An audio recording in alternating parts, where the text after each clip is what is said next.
pani Naď a Šeliga tak na tlačovkách zverejňovali informácie, ktoré boli zámerne skreslené. Chcem ale veriť, že boli skreslené preto, lebo ich skreslené už dostali od toho, kto im to podsunul. A v skutočnosti mali dobrý zámer, iba si neurobili domácu úlohu a nepreverili si realitu. Na tlačovke sa spomínaní páni sarkasticky pýtali na overený recept na takéto podľa nich rozprávkové zbohatnutie. Musím povedať, že som mal o nich vyššiu mienku z pohľadu finančnej gramotnosti. Páni, píšte si, tvrdo pracujte.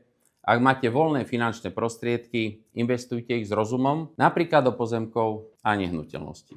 Robí to tak každý, nie je to zázrak, pán Naď a pán Šeliga. Spomeniem aj nákup pozemkov mojej mamy. Po smrti otca mala voľné prostriedky a dostala ponuku na kúpu pozemku.